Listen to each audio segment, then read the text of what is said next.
રાજકોટના ગોંડલ ચોકડી બ્રિજ પર લોખંડના જોઈન્ટની પટ્ટીઓ નીકળી ગઈ। રાજકોટવાસીઓ ગોંડલ ચોકડી પરના બ્રિજ પરથી નીકળતા સાચવીને નીકળજો, કેમ કે બ્રિજ બન્યાના થોડા જ વર્ષમાં લોખંડના જોઈન્ટની પટ્ટીઓ નીકળી ગઈ છે। 24 કલાક ટ્રાફિકથી ધમધમતા રહેતા બ્રિજ પર લોખંડના જોઈન્ટની પટ્ટીઓ નીકળી જતા અકસ્માતની દહેશત ઊભી થઈ છે। તેમજ વાહન ચાલકો અથડાય નહીં તે માટે લાલ કપડું રાખવામાં આવ્યું હોવાનો વિડીયોમાં દર્શાવવામાં આવ્યું હતું। તેમજ વચ્ચે એટલી જગ્યા હતી કે નીચે ઉભેલા લોકો પણ જોવા મળતા હતા। આ જગ્યામાં કોઈ પણ વાહનના ટાયર ફસાઈ જાય તો મોટો અકસ્માત થવાની પૂરેપૂરી શક્યતા છે। કોઈ રાહદારી વિડીયો ઉતારી સોશિયલ મીડિયા પર વાયરલ કરી ચૂક્યા છે, જેને લઈને નેશનલ હાઈવે ઓથોરિટી દ્વારા સમારકામ શરૂ કરવામાં આવ્યું હતું। જોકે નેશનલ હાઈવેના મેન્ટેનન્સ કરનાર કર્મચારીએ જણાવ્યું હતું કે આ બ્રિજમાંથી લોખંડના ગડરની રાત્રિના સમયે ચોરી થઈ જાય છે। વારંવાર આવી ચોરી થતી હોવાથી આ મામલે નેશનલ હાઈવે ઓથોરિટીના ઉચ્ચ અધિકારીઓને પણ જાણ કરવામાં આવી છે। નેશનલ હાઈવે ઓથોરિટી દ્વારા બેરિકેડ મૂકી રિપેરિંગ શરૂ કરી દેવામાં આવતા હાલ તો મોટી દુર્ઘટના ટળી છે, પરંતુ વારંવાર થતી આવી ચોરી અટકાવવા માટે કોઈ નક્કર પગલાં લેવામાં આવે તે જરૂરી બન્યું છે। બનાસકાંઠામાં એસટીની સવારી બની ધક્કા ગાડી। સલામત સવારી એસટી અમારી બનાસકાંઠામાં ધક્કા ગાડી બની ગઈ। હજુ તો 2 દિવસ પહેલા જ એસટી બસના ભાડામાં વધારો કરાયો ત્યારે જ બાબર બસ સ્ટેન્ડમાં એસટી બસ ખોટવાઈ। બસ સ્ટેન્ડમાં જ બસ બંધ પડી જતા મુસાફરોને નીચે ઉતરીને બસને ધક્કા મારવા પડ્યા। બસ ચાલુ કરવા માટે મુસાફરો એક સાથે જોર લગા કે હૈસા કરીને બસને ધક્કા માર્યા। કાળઝાળ ગરમીમાં મુસાફરો પાસે ધક્કા મરાવતા લોકોમાં રોષ ફેલાયો, કેમ કે એક બાજુ બસના ભાડામાં વધારો કરવામાં આવે છે અને બીજી તરફ કડધજ બસમાં લોકોને સવારી કરવા મજબૂર બનવું પડે છે, ત્યારે નવી બસ મૂકવા માંગ ઉઠી છે। નવસારીમાં અનાજની કાળાબજારીનો પર્દાફાશ। નવસારી જિલ્લામાં અનાજની કાળાબજારીનો વધુ એક બનાવ સામે આવ્યો છે। સરકારી અનાજના ગોડાઉનમાં ડોરસ્ટેપ ડિલિવરીનું કામ કરતા કોન્ટ્રાક્ટર સામે કાર્યવાહી કરવામાં આવી। કોન્ટ્રાક્ટર કિશન વણજારા પોતાના ઘરમાં ગેરકાયદેસર ચોખાના 19 કટ્ટા રાખતા પુરવઠા વિભાગને બાતમી મળી હતી। 3 મામલતદારે ઘરે જઈને તપાસ કરતા 950 કિલો વજનના 19 કરતા ચોખાના કટ્ટા મળી આવ્યા હતા। કોન્ટ્રાક્ટર જલાલપુર તાલુકામાં આવેલી સસ્તા અનાજની દુકાનમાં ગોડાઉનમાંથી અનાજ પહોંચાડવાનું કામ કરતો હતો। પૂછપરછ કરતા તેણે જણાવ્યું હતું કે આ કટ્ટા ખરાબ હોવાને કારણે ગોડાઉનમાં પરત કરવાના હતા, પરંતુ ભૂલથી ઘરે રહી ગયા। નવસારી મામલતદારે એજે વસાવાએ 19 અનાજના કટ્ટાને સીઝ કરી કાર્યવાહી હાથ ધરી। જિલ્લા પુરવઠા અધિકારીને રિપોર્ટ કરી કોન્ટ્રાક્ટર સામે પણ કાર્યવાહી થશે। આ તરફ કરજણમાં ગરીબોના હકનું અનાજ સડી ગયું। મોંઘવારીના સમયમાં જ્યાં ગરીબ એક સમયના અનાજ માટે વલખા મારે છે, ત્યારે બેદરકાર તંત્રના કારણે ગરીબને ભૂખ્યા રહેવું પડે તેવી સ્થિતિ છે। ગરીબોના હકનું અનાજ સડી ગયું। વડોદરાના કરજણમાં કાસમપુર ગામે તંત્ર દ્વારા સીઝ કરાયેલો અનાજનો જથ્થો સડી ગયો। 1000 જેટલા લોકો આ અનાજ 100 દિવસ સુધી ખાઈ શકે તેટલો જથ્થો બરબાદ થઈ ગયો। ઘઉં 22000 કિલો, ચોખા 2850 કિલો, ખાંડ 650 કિલો, મીઠું 250 કિલો અને ચણાનો 50 કિલો જથ્થો સડી ગયો। 100 દિવસનું ભોજન જીવડા ઓહિયા કરી ગયા છે। કોરોના કાળમાં કરજણના કાસમપુરના ત્રિકમભાઈના વાડાની ઓરડીમાંથી સરકારી સસ્તા અનાજનો અનધિકૃત જથ્થો ઝડપાયો હતો। પુરવઠાના નાયબ મામલતદારે 2 સામે ગુનો નોંધતા મામલો હાઈકોર્ટમાં ગયો। 5 વર્ષ કાર્યવાહી ન થઈ અને અનાજ જીવડાએ ખાધું। આ જથ્થામાંથી કોઈ એક ગામના 1000 લોકો 3 મહિના સુધી પેટ ભરીને જમી શકે, રોટલી ભાત ખાઈ શક્યા હોત। અનાજ સાવ સડી જતા, જીવડા પડી જતા આસપાસના ઘરોમાં પણ જીવડા આવતા થઈ ગયા છે। સાંજ પડતા જ જીવડાના ઝુંડથી નીકળી પડે છે, તેમજ સાપ પણ ફરતા થઈ ગયા હોવાની ફરિયાદ ઉઠી છે। ઓરડીની આસપાસ ઘાસ ઉગી નીકળ્યું છે। સડી ગયેલા અનાજને કારણે એટલી દુર્ગંધ મારે છે કે દવાનો છંટકાવ કરવો પડે છે। ગામની 650 લોકોની વસ્તી છે। ખેડૂતોને અનાજ પકાવતા કેટલી મુસીબત પડે છે અને અહીં અધિકારીઓની આડાઈને કારણે હજારો કિલો અનાજ સડી ગયું છે। ગોધરાના મહાદેવના મંદિરમાં ચોરી બાદ તોડફોડથી રોષ। ચૈત્રી નવરાત્રીની શરૂઆત થતાં જ હિન્દુઓની ધાર્મિક ભાવના દુભાવવાના તત્વો સક્રિય થઈ ગયા છે। ગોધરા નજીક આવેલા ભામૈયા સ્થિત પૌરાણિક રંગેશ્વર મહાદેવ મંદિરમાં ચોરી સાથે તોડફોડ થઈ। મહાદેવના મંદિરમાં અસામાજિક તત્વોએ શિવલિંગની પંચધાતુની જળધારીની ચોરી કરી હતી। ચોરીથી ન અટકતા તત્વોએ મંદિરમાં મૂર્તિઓને નુકસાન પહોંચાડ્યું। એટલું જ નહીં, મંદિરમાં વિકૃત આનંદ ઉઠાવતા તત્વોએ પિચકારી પણ મારી હતી। આ ઘટનાથી હિન્દુ સમાજમાં ભારે રોષ ભભૂકી ઉઠ્યો, ત્યારે ગ્રામજનો સહિત હિન્દુ સંગઠનો દ્વારા પોલીસને આ મામલે કડક કાર્યવાહી કરવા માંગ કરાઈ છે। આ ઘટનાની જાણ થતાં ગોધરા ડીવાયએસપી સહિતની પોલીસની ટીમ સ્થળ પર દોડી આવી તપાસ હાથ ધરી છે।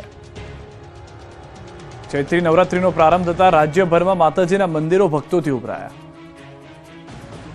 ચૈત્રી નવરાત્રીને લઈને રાજ્યભરના યાત્રાધામ ભાવિક ભક્તોથી ઉંભરાઈ ગયા છે. અંબાજી સહિતના મોટાભાગના મંદિરોમાં શ્રદ્ધાળુઓ મોટી સંખ્યામાં ઉમટી પડ્યા છે. જય માતાજીના નાદથી મંદિરો ગુંજી ઉઠ્યા. ભક્તો દર્શન કરી ધન્ય થયા. ચૈત્રી નવરાત્રીને લઈને અંબાજીમાં હજારો ભક્તો દર્શનાર્થે પહોંચ્યા. વહેલી સવારથી શ્રદ્ધાળુઓની કતાર જોવા મળી. નવરાત્રીના પ્રથમ દિવસે મંગળા આરતીમાં ઉમટ્યા હતા ભક્તો. મંદિરને પણ ફૂલોથી શણગારવામાં આવ્યું હતું. સભા મંડપનો શણગાર આકર્ષણનું કેન્દ્ર બન્યો હતો. વહેલી સવારથી જય અંબેના નાદથી મંદિર ગુંજી ઉઠ્યા હતા. ચૈત્રી નવરાત્રીના ઘટ સ્થાપન વિધિમાં પણ લોકો ઉમટ્યા હતા. મંદિરના ભટજી મહારાજ દ્વારા વિધિનો પ્રારંભ કરાયો. મુખ્યમંત્રી ભૂપેન્દ્ર પટેલના પરિવારજનો પણ ઘટ સ્થાપન વિધિમાં જોડાયા. મુખ્યમંત્રીના ધર્મપત્ની તેમજ તેમના બહેને ઘટ સ્થાપન વિધિમાં બિરાજમાન થઈ ધન્યતા અનુભવી. સાથે મંદિર ટ્રસ્ટના અધિક કલેક્ટર પણ ઉપસ્થિત રહ્યા. ત્યારે ચૈત્રી નવરાત્રીમાં આજથી માતાજીના ચાચર ચોકમાં મા અંબાના નામની અખંડ ધૂનની શરૂઆત કરવામાં આવી. આ અખંડ ધૂન 9 દિવસ રાત અને 24 કલાક ઊભા પગે રાખવામાં આવશે. મહેસાણા જિલ્લાના 150થી વધુ શ્રદ્ધાળુઓના સંગઠન દ્વારા આ પરંપરાને 83 વર્ષથી જાળવી રાખવામાં આવી છે. આ તરફ બહુચરાજી મંદિરમાં પણ ભક્તો ઉમટી પડ્યા. આજથી ચૈત્રી નવરાત્રીનો પ્રારંભ થતા બહુચરાજી મંદિરે સવારથી શ્રદ્ધાળુઓનો ધસારો જોવા મળ્યો. યાત્રાધામ શક્તિપીઠ બહુચરાજી મંદિરે ઘટ સ્થાપન યોજાયું. શાસ્ત્રોક્ત વૈદિક મંત્રોચ્ચાર સાથે ઘટ સ્થાપન વિધિ યોજાઈ હતી. તો કચ્છમાં માતાના મઢ ખાતે ઘટ સ્થાપન સાથે નવરાત્રીનો પ્રારંભ કરાયો. મા આશાપુરા મંદિરે ઘટ સ્થાપન બાદ નવરાત્રીનો થયો આરંભ, જેને લઈને ચૈત્રી નવરાત્રીમાં હજારો ભક્તો દૂર દૂરથી માતાજીના દર્શન કરવા પહોંચી આવ્યા હતા. યાત્રાધામ ચોટીલામાં ભક્તોનું ઘોડાપુર જોવા મળ્યું. સુરેન્દ્રનગર જિલ્લાના ચોટીલા સુપ્રસિદ્ધ યાત્રાધામ ખાતે સવારથી ચામુંડા માતાજીના દર્શનાર્થે મોટી સંખ્યામાં ભક્તોની ભીડ જોવા મળી. સવારની આરતીમાં પણ ભક્તોની ભારે ભીડ જામી. ચૈત્રી નવરાત્રી દરમિયાન આરતી, પ્રસાદ, યજ્ઞ સહિતના કાર્યક્રમો યોજાશે. સાથે ડુંગર પરિક્રમાનો પણ પ્રારંભ થયો. સુરેન્દ્રનગર જિલ્લા સહિત રાજ્યભરમાંથી શ્રદ્ધાળુઓ પરિક્રમામાં જોડાયેલા. ચોટીલા ડુંગર ફરતે અંદાજે 6 કિલોમીટરનો પરિક્રમા રૂટ પર જય ચામુંડામાનો નાદ સર્જાયો હતો. જય મહાકાળીના નાદથી પાવાગઢ ડુંગર ઉપર પણ ગુંજી ઉઠ્યા હતા દ્રશ્યો જોવા મળી રહ્યા છે. ચૈત્રી નવરાત્રીના પ્રથમ દિવસે પાવાગઢમાં ભક્તોનો મહાસાગર ગુગવાયો હતો. મોડી રાતથી ભક્તો પાવાગઢમાં ધામા નાખી પહોંચી ગયા હતા. વહેલી સવારે માતાજીના કપાટ ખુલતા જ ભક્તોએ માતાજીની એક ઝલક જોવા દોડી ગયા હતા. એક દિવસમાં લાખો ભક્તોએ દર્શન કર્યા. મંદિરના પગથિયાથી લઈને મંદિર પરિસર સુધી ક્યાંય પણ પગ મૂકવાની જગ્યા નહોતી. ચૈત્રી નવરાત્રીને લઈને રાજ્યભરના મંદિરો ભક્તોથી ગુગવાયા હતા. ત્યારે રાજકોટ જિલ્લાના જેતપુર ખોડલધામ મંદિરે 9 દિવસ ધામધૂમથી ચૈત્રી નવરાત્રીની ઉજવણી થશે. ચૈત્રી નવરાત્રીમાં 9 દિવસ સુધી દર વર્ષની જેમ આ વર્ષે પણ ખોડલધામ મંદિરે વિવિધ ભવ્ય કાર્યક્રમોનું આયોજન કરાયું છે. જેમાં ધ્વજારોહણ, યજ્ઞ, રાસ ગરબા અને ધૂન કીર્તન સહિતના ધાર્મિક કાર્યક્રમો દરરોજ ખોડલધામ મંદિર ખાતે કરવામાં આવશે. સવારથી સાંજ સુધી ખોડલધામ મહિલા સમિતિની મહિલાઓ દ્વારા ધ્વજારોહણ, યજ્ઞ, રાસ ગરબા અને ધૂન કીર્તન યોજાનાર છે. બપોરે મહિલા સમિતિની બહેનો માટે ભોજન પ્રસાદની વ્યવસ્થા પણ કરવામાં આવી હતી. તો મંદિરમાં મહિલાઓ ગરબે પણ ઘૂમી હતી. ખોડલધામ મંદિર ખાતે ભક્તિમય માહોલ જોવા મળ્યો. મા ખોડલની ભક્તિમાં ભાવિકો લીન થઈ ગયા. પ્રથમ નોરતે ચેરમેન નરેશ પટેલે માથું ટેકવ્યું હતું. આ તરફ ભરૂચના દાંડિયા બજાર સ્થિત અંબાજી મંદિર ખાતે મોટી સંખ્યામાં માઈ ભક્તો મા અંબાના દર્શન કરી ધન્યતા અનુભવી ચૂક્યા. ભરૂચમાં માઈ ભક્તોના આસ્થાના કેન્દ્રમાં દાંડિયા બજાર સ્થિત શક્તિપીઠ અંબાજી મંદિરમાં પ્રતિવર્ષ ચૈત્રી નવરાત્રી નિમિત્તે ઘટ સ્થાપન સહિતની વિવિધ કાર્યક્રમોનું આયોજન કરવામાં આવ્યું. ત્યારે ચૈત્રી નવરાત્રીના પ્રથમ દિવસે અંબાજી માતાના મંદિરે વહેલી સવારથી માઈ ભક્તોએ દર્શન કરી ધન્યતા અનુભવી. અંબાજી મંદિરે ચૈત્રી નવરાત્રીના 9 દિવસ વિવિધ કાર્યક્રમોનું આયોજન કર્યું છે. આઠમને નોમ નિમિત્તે હવન, મહાઆરતી સહિતના વિવિધ કાર્યક્રમોનો લાભો લેવા શહેરના માઈ ભક્તોમાં ઉત્સાહ વર્તાઈ રહ્યો છે. તો મહેસાણાના ઉમિયાધામ મુંજા ખાતે પણ ચૈત્રી નવરાત્રીએ મોટી સંખ્યામાં ભક્તો ઉમટ્યા. સવારથી મા ઉમિયાના દર્શન કરવા માટે મોટી સંખ્યામાં મા ઉમિયાના ભક્તો ઉમટ્યા હતા. ઉમિયાધામ મુંજા ખાતે સવારે 6 થી રાત્રે 9:30 સુધીમાં ઉમિયાના દર્શન કરી શકાશે. ગૃહ રાજ્યમંત્રી હર્ષ સંઘવી પણ માતાજીની ભક્તિમાં લીન જોવા મળ્યા. સુરતના અંબિકા નિકેતન મંદિરમાં દર્શન કરવા પહોંચ્યા. અહીં હર્ષ સંઘવીએ દર્શન કરી ભગવાનના આશીર્વાદ મેળવ્યા. દર્શન કરી ધન્યતા અનુભવી હતી. તો રાજ્યભરમાં ચેટીચાંદની ઉજવણી પણ કરવામાં આવી. સમગ્ર દેશમાં આજે ચેટીચાંદની ઉજવણી થઈ ત્યારે રાજ્યમાં પણ ધામધૂમથી ચેટીચાંદની ઉજવણી કરવામાં આવી. અમદાવાદના નરોડા ખાતે ચેટીચાંદની ઉજવણીમાં મુખ્યમંત્રી ભૂપેન્દ્ર પટેલ હાજર રહ્યા.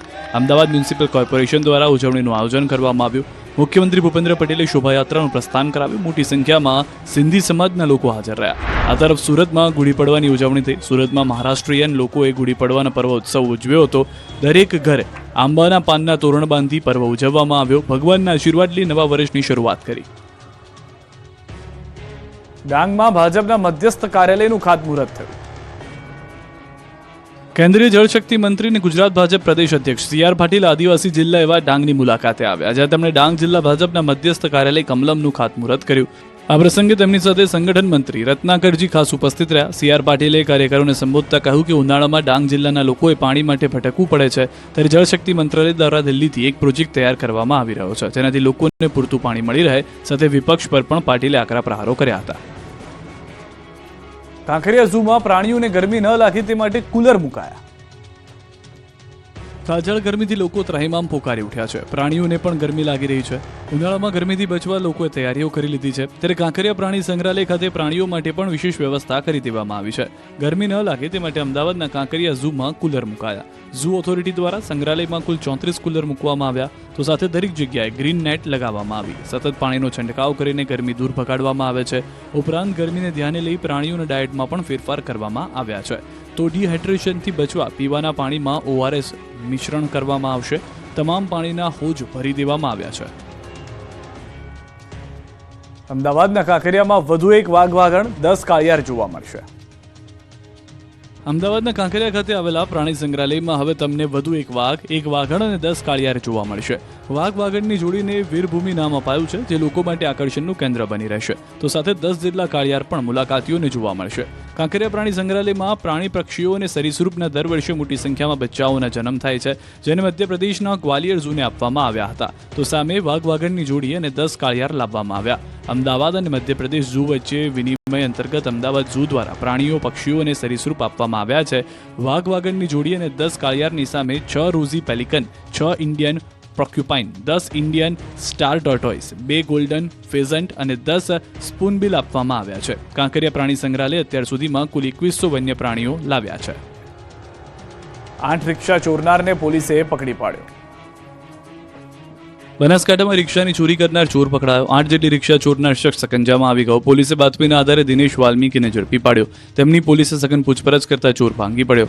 અમદાવાદમાં અલગ અલગ 8 સ્થળોએ રિક્ષા ચોરી કરી હોવાની કબૂલાત કરી. પોલીસ આરોપી પાસેથી 11.60 લાખનો મુદ્દામાલ કબજે કરી ચૂકી છે. આરોપી કાંકરેજના વડા ગામનો અને હાલ અમદાવાદ હેબતપુરાનો રહેવાસી છે. ચોર પકડાતા અમદાવાદમાં ચોરાયેલી રિક્ષાનો ભેદ ઉકેલાયો છે. 5 વર્ષે પકડાયો 1.26 કરોડની લૂંટનો આરોપી. વલસાડ પોલીસે 1.26 કરોડની લૂંટ કરનાર આરોપીને 5 વર્ષે પકડી પાડ્યો. વલસાડ જિલ્લાના ડુંગરી નજીક વર્ષ 2021માં લૂંટ ચલાવવામાં આવી હતી. ટ્રાન્સપોર્ટ કંપનીના વાહનમાંથી 1.26 કરોડની સિગરેટની લૂંટ થઈ હતી, જે મામલે પોલીસે ફરાર આરોપીને ઝડપી પાડ્યો. વલસાડ LCBએ સિગરેટ ચોરીના કેસમાં ફરાર આરોપી હેમરાજ કિરણસિંહ ઝાલાની મધ્યપ્રદેશના દેવાસથી ધરપકડ કરી. LCBએ બાતમીના આધારે આરોપીની મધ્યપ્રદેશથી ધરપકડ કરી. વર્ષ 2021માં અમદાવાદ મુંબઈ નેશનલ હાઈવે પર વલસાડના ડુંગરી નજીક ઈસ્ટ ઇન્ડિયા કંપની નામની એક ટ્રાન્સપોર્ટ કંપનીના વાહનમાંથી 1.26 કરોડ રૂપિયાની સિગરેટની લૂંટ થઈ હતી. કુલ 6 આરોપીઓ વિરુદ્ધ પોલીસ ફરિયાદ દાખલ થઈ હતી. તપાસ દરમિયાન અત્યાર સુધીમાં 5 આરોપીની ધરપકડ થઈ ચૂકી હતી. જો હેમરાજ કિરણસિંહ ઝાલા નામનો આરોપી વોન્ટેડ હતો. હેમરાજ છેલ્લા 4 વર્ષથી પોલીસના હાથે લાગ્યો ન હતો. મધ્યપ્રદેશના દેવાસમાં છુપાયો હતો. આણંદમાં પોલીસના નામે ઠગે મહિલા પાસેથી 15,000નો કર્યો તોડ. આણંદના બોરસદમાં તોડબાજે મહિલાને ધમકી આપી તોડ કર્યો. મર્ડર કેસમાં ફસાવાની ધમકી આપી 15,000 રૂપિયા પડાવ્યા હતા. બોરસદના દાવોલ ગામે પોલીસના નામે હત્યાના કેસમાં ફસાવાની ધમકી આપી હતી, તેથી મહિલા ડરી ગઈ. ડરમાં મહિલાએ તોડબાજને 15,000 રૂપિયા આપી દીધા, જેનો વિડીયો વાયરલ થયો. મહત્વનું છે કે દાવોલ ગામની મહિલાના પતિએ અકસ્માત સર્જ્યો હતો અને અકસ્માતમાં ઇજાગ્રસ્ત યુવકનું મોત થયું હતું. જે અંગે બોરસદ ગ્રામ્ય પોલીસમાં અકસ્માતે મોતનો ગુનો નોંધાયો, જેને લઈને તોડબાજે મહિલાને ફસાવી. તોડબાજે અકસ્માતના કેસમાં મહિલા પાસેથી રૂપિયા 50,000ની માંગણી કરી હતી. તે ગરીબ મહિલા પાસેથી 15,000 રંગે હાથે લીધા ઝડપાયો.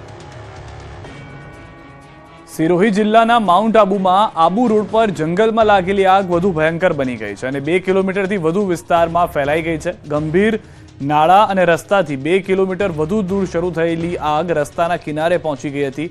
આગ રસ્તાના કિનારે પહોંચતાની સાથે જ વન વિભાગ અને વહીવટી સતર્ક થઈ ગયું હતું. તંત્ર આગને રસ્તા પર ફેલાતી અટકાવવા માટે મ્યુનિસિપલ ડિઝાસ્ટર ટીમ અને ફાયર બ્રિગેડને ઘટના સ્થળે મોકલવામાં આવી હતી અને ફાયર બ્રિગેડ તરફથી પાણીનો છંટકાવ કરવામાં આવ્યો હતો. પરંતુ શનિવારે સાંજે પવન ફૂંકાતા આગ સતત ફેલાઈ રહી હતી. વાયુસેનાના કર્મચારીઓ અને એર સ્ટેશનની ફાયર બ્રિગેડ પણ ઘટના સ્થળે પહોંચી ગઈ અને ઘણી મહેનત બાદ રસ્તાની નજીક પહોંચેલી આગ પર કાબુ મેળવાયો. રસ્તા પાસે લાગેલી આગ પર કાબુ મેળવી લેવામાં આવ્યો હતો, પરંતુ જંગલમાં લાગેલી આગ પર કાબુ મેળવવો મુશ્કેલ બન્યો. હાલમાં ગંભીર ડ્રેન પાસે આગ લાગી છે અને ગંભીર ડ્રેન પાસે આગને કારણે ટ્રેનમાંથી ધુમાડો નીકળી રહ્યો છે, જેના કારણે કેટલીક સમસ્યાઓ પણ થઈ રહી છે.